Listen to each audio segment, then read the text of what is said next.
Doctor గారు అసలు menstrual cycle అంటే ఏంటి? అది what is healthy menstrual cycle అసలు? ఎస్ మా. సో నెలసరి సమస్యలు అనేది ఇప్పుడు చాలా కామన్, కానీ చిన్న పిల్లల నుంచి అంటే పీరియడ్ స్టార్ట్ అయిన నుంచి మళ్ళీ మెనోపాజ్ అయ్యే వరకు పెరిమెనోపాజ్ అంటూ ఉంటాం.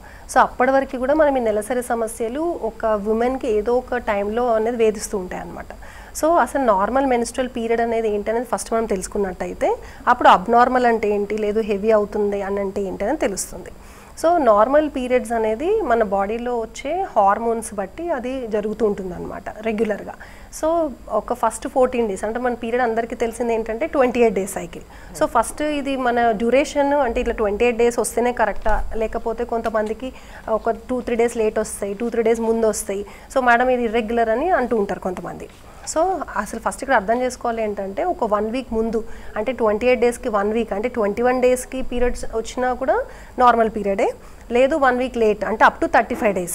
సో ఈ 21 to 35 days మొత్తం ఈ పీరియడ్లో అంటే కొంతమంది 21 daysకి వచ్చినా కూడా నార్మల్ కిందనే మనం కన్సిడర్ చేస్తాం.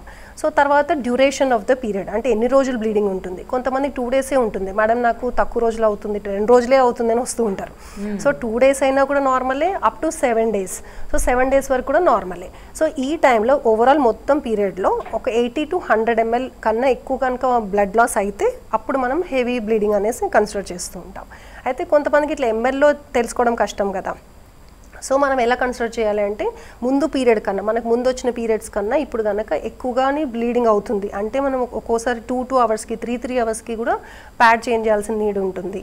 అయితే కొంతమందికి ఏమో నైట్లో కూడా ఫ్రీక్వెంట్గా లేసి ప్యాడ్ చేంజ్ చేసుకోవాల్సిన అవసరం ఉంటుంది. సో ఇలా ఉన్నట్టయితే కనుక బ్లీడింగ్ ఎక్కువ పోతున్నట్టు అంటే హెవీ బ్లీడింగ్ అనేసి అంటూ ఉంటాం.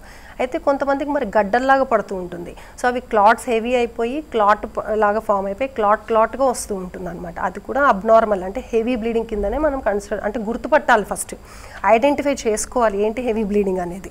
తర్వాత కొంతమందికి 7 days కన్నా ఎక్కువ అవుతుంది అంటే 10 days అవ్వడం అలా. అయితే ఇప్పుడు కొంతమందికి హార్మోన్ చేంజెస్ వల్ల పీరియడ్స్ ఇర్రెగ్యులర్గా అవుతూ ఉంటాయి. సో అప్పుడు ఇర్రెగ్యులర్ పీరియడ్ వచ్చినప్పుడు ఏమవుతుంది, లేట్గా వస్తుంది పీరియడ్. కొంతమంది 45 daysకి రావచ్చు, కొంతమంది 2-3 months తర్వాత పీరియడ్ వస్తుంది. సో వచ్చినప్పుడు ఏమవుతుంది, కొంచెం బ్లీడింగ్ ఎక్కువ రోజులు అవుతుంది. సరే మనం అనుకున్నట్టుగా 7 days, కానీ 7 days కన్నా ఎక్కువ 15 days తర్వాత 20 days అవుతున్నా కూడా లేట్గా వచ్చింది కదా పర్వాలేదులే, ఇది మనకి అంటే బ్యాడ్ బ్లడ్ అంతా పోతుంది, అది మంచి బ్లడ్ కాదు, అది వెళ్ళిపోవాలి అని చెప్పి అనుకుంటూ ఉంటారు. సో ఇది అస్సలు కరెక్ట్ కాన్సెప్ట్ కాదు. సో ఏదైనా మ్యాక్సిమం 7 days 8 days లోపు బ్లీడింగ్ ఆగిపోవాలి లేట్గా వచ్చినా కూడా. సో ఇలా మరి బ్లడ్ అంతా లాస్ అయిపోతే రక్తహీనత అనేది అనీమియా బారిన పడే అవకాశం ఎక్కువగా ఉంటుందమ్మా. సో రక్తహీనత అనేది చాలా డేంజరస్ అనమాట. అయితే మొన్న ఒక అమ్మాయి వచ్చింది, టీనేజ్ అమ్మాయి. అయితే వాళ్ళ ఇంట్లో ఏదో కొంచెం బిజీగా ఉన్నారు, వాళ్ళ ఫాదర్కి ఏదో బాగాలేదని అలా. సో ఈ అమ్మాయికి ఏం జరిగింది అంటే అసలు ఆల్మోస్ట్ 15-20 days అలా బ్లీడింగ్ పోతుంది. అయితే ఆల్మోస్ట్ నీకు అమ్మాయి బ్లడ్ లెవెల్ టెస్ట్ చేసి ఇలా అంటే అమ్మాయి ఇట్లా పాలిపోయింది కంప్లీట్గా, ఇలా సోలిపోతుంది. అప్పుడు తీసుకొచ్చారు అమ్మాయిని. సో మనం ఫస్ట్ ఇలా బ్లీడింగ్ ఎక్కువ రోజులు అవుతుంది అనేది గుర్తించుకోవాలి, ఎక్కువ రోజులు బ్లడ్ పోతుంది ప్లస్ ఎక్కువగా క్లాట్స్ పడుతుంది. సో ఇవి ముఖ్యంగా గమనించుకోవాలి. సో అలా వచ్చినప్పుడు అమ్మాయికి మనం బ్లడ్ టెస్ట్ చేయడం జరిగింది. అంటే ఫస్ట్ మనం హీమోగ్లోబిన్ టెస్ట్ చేస్తాం.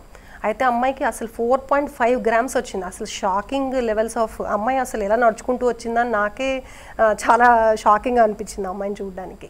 సో అంతలా వచ్చినప్పుడు ఇంకా మనకి బ్లడ్ ఎక్కించాల్సిన పరిస్థితి ఉంటుంది. సో ఒక్కోసారి ఇది హార్ట్ ఫెయిల్యూర్ కూడా దారి తీయొచ్చు. సో కంపల్సరీగా ఉమెన్ అట్లా హెవీ బ్లీడింగ్ని అస్సలు నెగ్లెక్ట్ చేయకండి.